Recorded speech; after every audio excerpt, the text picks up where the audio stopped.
Would you like to become the most emotionally healthy person you know in 2025? A famous analysis of over 300 studies demonstrates that emotional well-being creates success and health, not vice versa. Traditional rhetoric and methods convince you that you need success and health, and that's what makes you happy. But this profound truth is rooted in over 50 years of psychological research and data. And at the end, I'm going to outline our simple 3A self-compassion system so you can hit that soothe button in your brain and become more emotionally healthy. Hi, I'm Nilesh, and after 11 years as a doctor, I discovered that mastering emotions with compassion not only dissolves problems, but also unlocks your hidden potential. And as a self-mastery coach and compassion trainer, I now guide visionaries, film producers, 8-figure entrepreneurs, cult DJs, and award-winning charity founders to cultivate unshakable self-belief and create missions that serve humanity. Let me ask you this. Have you ever cried unexpectedly? Imagine this. A few years ago, in 2022, I traveled to Sri Lanka as my father had passed away unexpectedly whilst he was out there on holiday. And I'd written a poem to read at his funeral. And as I was there, going to read, I told myself over and over and over again, I'm not going to cry, I'm not going to cry. And of course, tears just started streaming down my face. This is something called unbidden occurrence in the psychological research. And let me get to exactly what that means in a minute. But let me ask you, have you ever lost your temper without meaning to? Have you ever felt scared even though you didn't really want to? Or have you ever cried unexpectedly? I'm sure the answer is yes to all of those questions. This is the most important truth about emotions we all need to understand. And I'm on a mission to help you master your emotions, which means using them as fuel for growth. It means understanding that you cannot control how and when your emotions arise. They are automatic. They occur without invitation. This is what's called unbidden occurrence in the psychological research, and it is widely agreed upon amongst all emotion researchers, but most famed one, Paul Ekman, who tells us that our emotions can come without invitation. See, what most of us do is as soon as we feel those tears coming, or as soon as we feel that anger, or as soon as we feel that heart race and the palms getting sweaty from fear, we see, S-E-E, suppress, escape, or overexpress our emotions.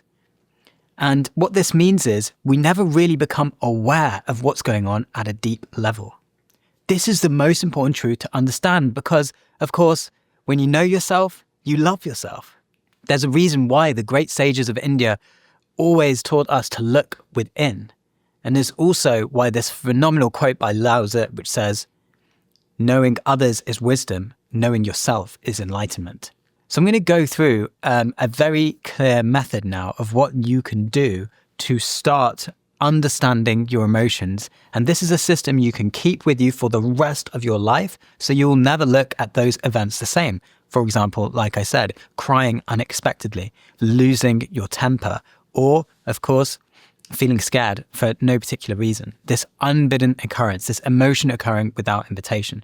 This is how you're going to become the most emotionally healthy person you know. It's by not judging your emotional responses and understanding them. Of course, every bit of growth in the world comes through understanding over judgment, and we are no different. Before I go over the 3-part system that's going to help you become the most emotionally healthy person you know, I first of all want to go through what this C mnemonic means again. So suppress, escape, and overexpress our emotions. So let's take some clear scenarios. Let's imagine that you were just about to do a business deal with another client, and unfortunately, someone pulled on the deal at the last minute, and you feel your brows start to furrow and your eyes come in a glare, and your fist starts to clench, full of emotion. What do you do in those moments? Well, quite often we consciously suppress. We believe that it is not okay for us to be seen with the full range of emotional experience that we have as humans.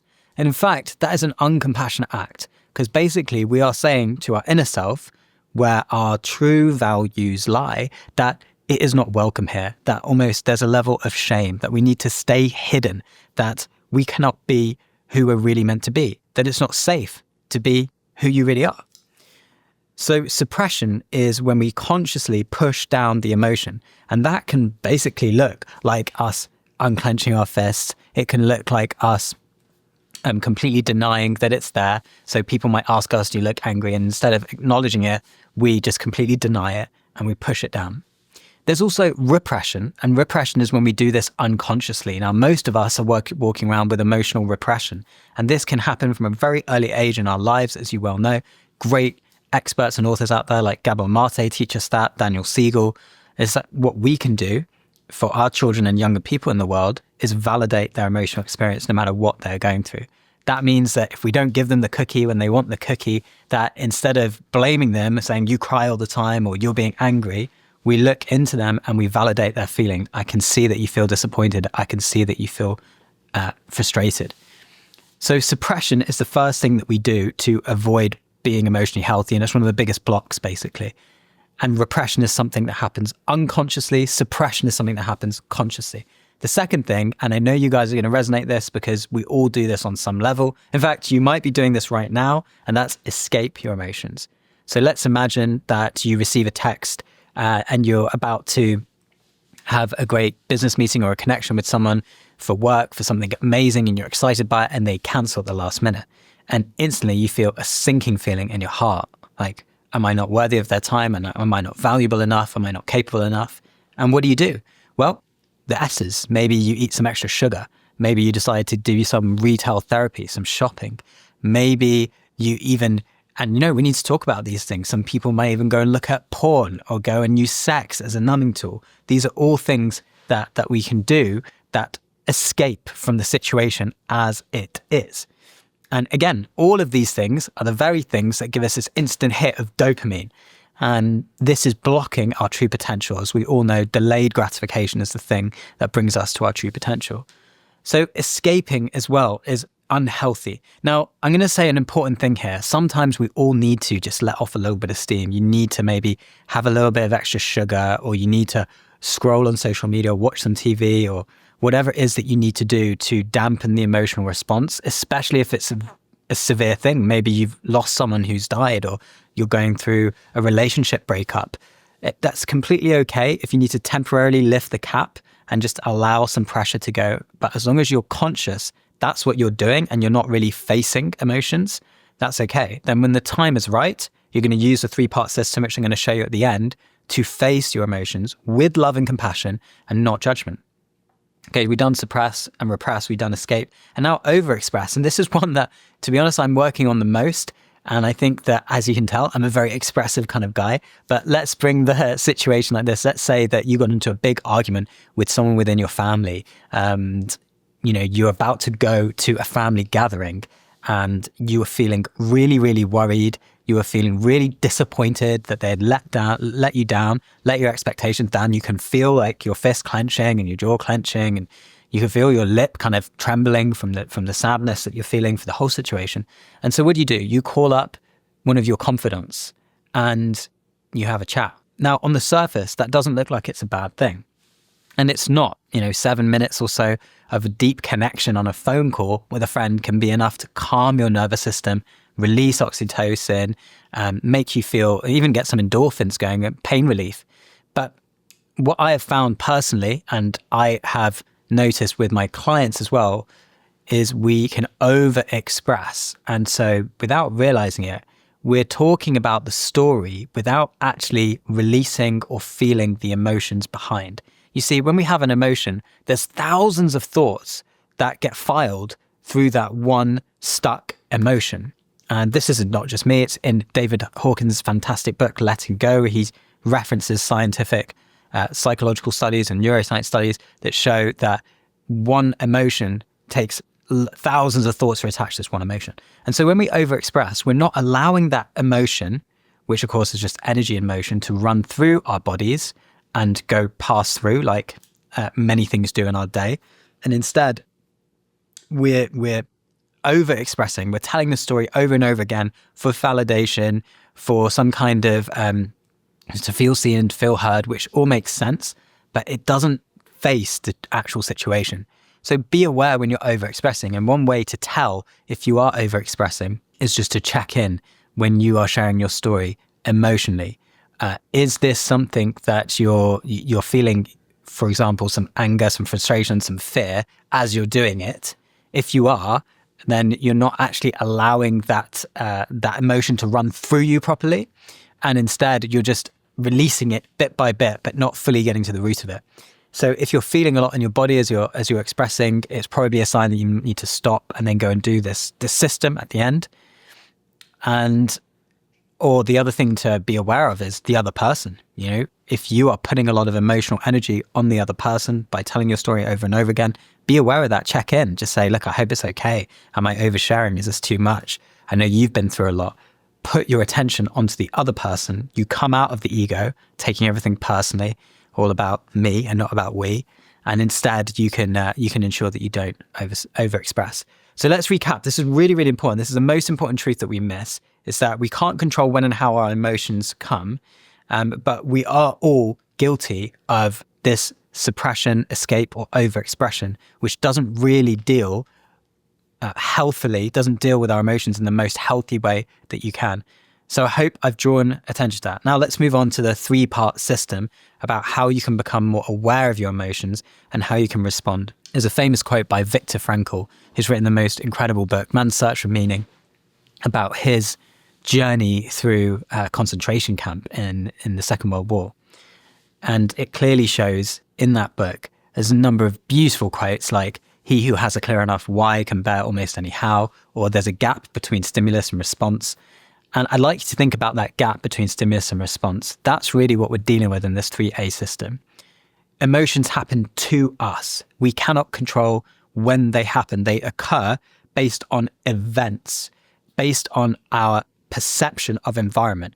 No one can control that. That just happens. It's a physiological reaction. However, once we become aware, we have the unique human capability and the potential to respond and regulate our nervous system. And so that's what we're going to be playing in these 3As. So without further ado, let's get on to going through these 3As. I'd like you to think of this like a Chinese finger trap. Your emotions, instead of suppressing, repressing, and overexpressing, which is trying to pull away in the finger trap, it's resisting, it's not moving towards. This is what we're going to do. We're going to be moving towards like in a Chinese finger trap. And as you touch in a Chinese finger trap, you become released from the emotional state.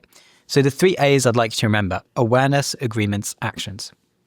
I'm just going to go through a brief bit of this system because, in my coaching and with my high profile, high performing clients, we go into a lot more depth, but for the purpose of the video, I'm just going to outline the basics. So awareness, the first thing that you can do quite simply is name it to tame it. Famous study by Matthew Lieberman shows that naming emotions calms the amygdala, the fear center of the brain. Literally giving language to the brain connects the most rational center, the prefrontal cortex, to the more primitive emotional centers, the limbic system or the amygdala part of the brain. So again, let's think about this. I know you're thinking, what? So do I just go through my day and just say fear, anger, sadness, disgust, happiness, surprise, contempt, shame, guilt, fear? Well, in a word, you can do that in your head. And actually that alone will bring you a significant amount of help. There's a lot of great research on this. Daniel Goleman's book, Emotional Intelligence, Kristen Neff's book, Self-Compassion, all show that there's proven science with over 10,000 studies where naming emotions and becoming emotionally aware is one of the most powerful things you can do. In fact, recently I saw a really cool video from Lewis Howes on his podcast where he was interviewing a neurosurgeon.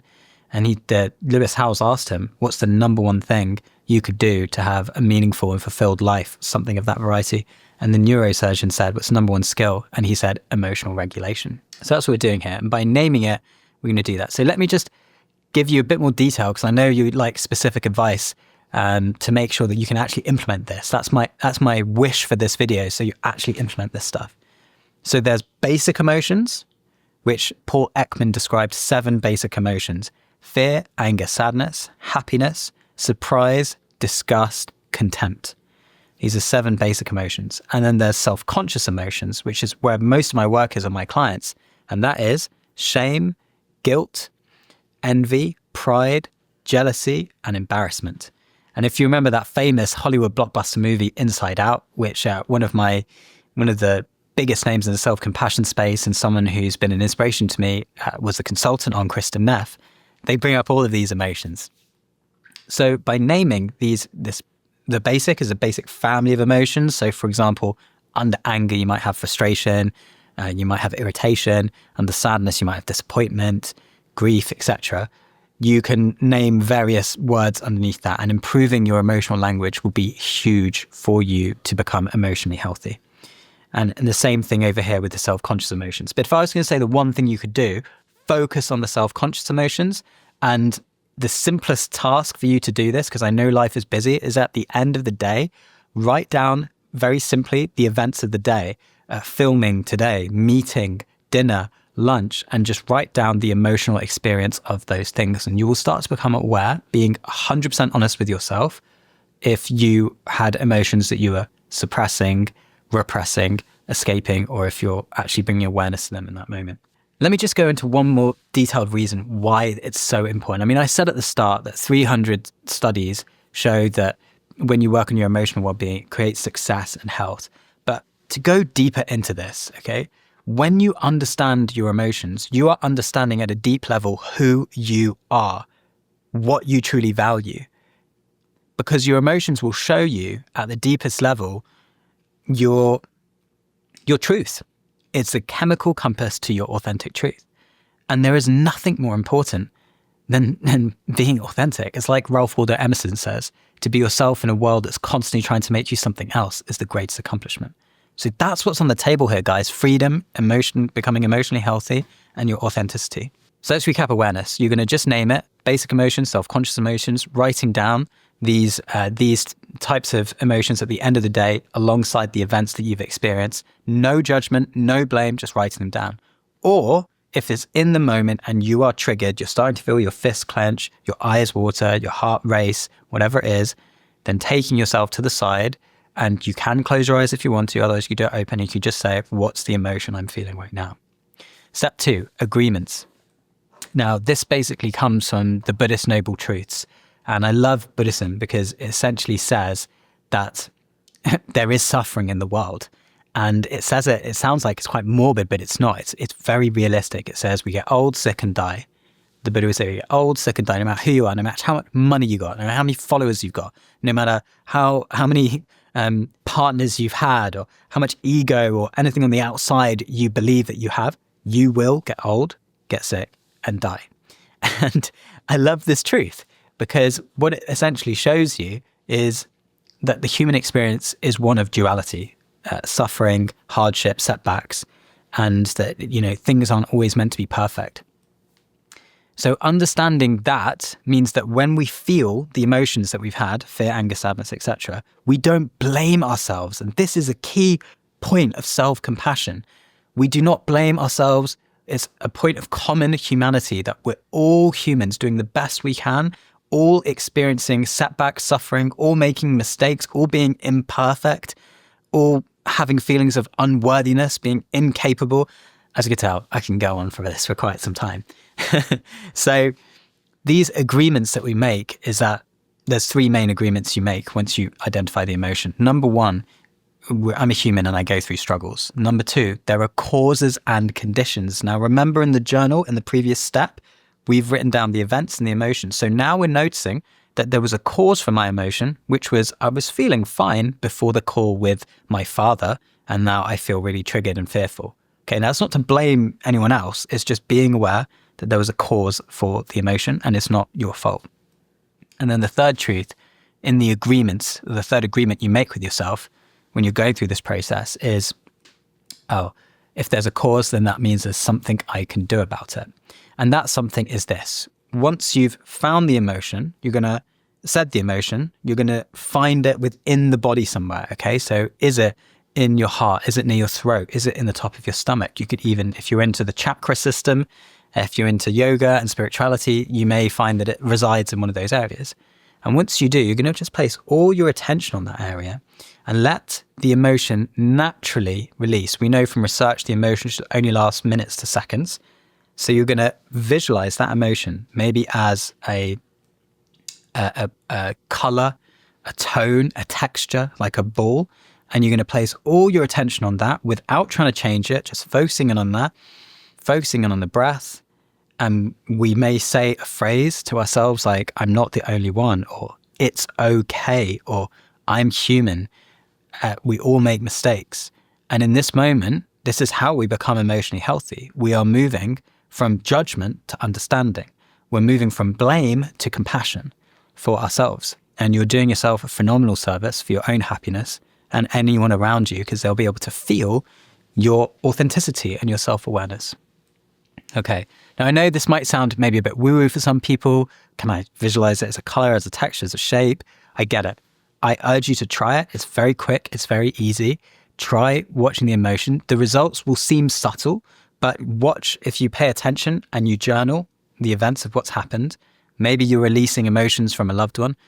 Watch what happens when you release the emotion, and watch how your relationship will change with them the more you do it, and the more that they will do it as well. It's a two-way thing. Now, we've done awareness, we've done agreements, and the last part of the system is actions. This is my biggest bugbear of the personal development industry. When you see things out on social media, people just say, you're stressed, do some breath work, do some meditation, do some tapping, do some sleep more, and I'm guilty of it sometimes too. We all need those self-care practices. But without understanding who you are, your authenticity, your truths, your values, your beliefs, which we've just done through this piece, that third part of the sequence is out of sequence. And again, the actions, the self-care actions, can be used as a form of numbing, of escape, like I spoke about earlier, without you even realizing it. So the actions piece is important. You guys know this stuff. You're going to watch another video of mine coming up soon where I'm going to go through the actions in a lot of detail. But essentially, we have biological actions, spiritual actions. We have physical actions, spiritual actions, emotional actions, and intellectual actions. And they're all things that are going to help reset and calm your nervous system. Everything in the physical things like sleep, nutrition, water, to in the emotional thing like singing and dancing, things your inner child would love to do. And the spiritual stuff, breathwork, meditation, visualization, and intellectually reading, learning, any of these things that make you feel human, make you feel yourself again. So let's go through the system one last time. So awareness, agreements, actions. You're going to use this system to become emotionally healthy when you get triggered, at the end of the day, at the beginning of the day, as much as you'd like. Basically, the more you use it, the more you're going to become emotionally healthy, which means that you're using your emotions as fuel for growth. It means you're using your emotions to become more resilient, more gritty, and more optimistic. So you're going to go through the awareness, naming it, the agreements, feeling the emotion, saying that you're not the only one or it's okay. And then thirdly, going on to then clear the emotion or the energy with any self-care actions. I hope you have enjoyed how you're going to become the most emotionally healthy person you know this year. Like I said, these are the insights and the secrets I've shared with everyone from 8-figure entrepreneurs to Hollywood film production company founders to music producers to many other top high performers. And they do this practice to make sure that they can stay resilient and focused on accomplishing and giving back to the communities they love most. I look forward to seeing you in my next videos. Please connect to me when you get a chance. Lots of love.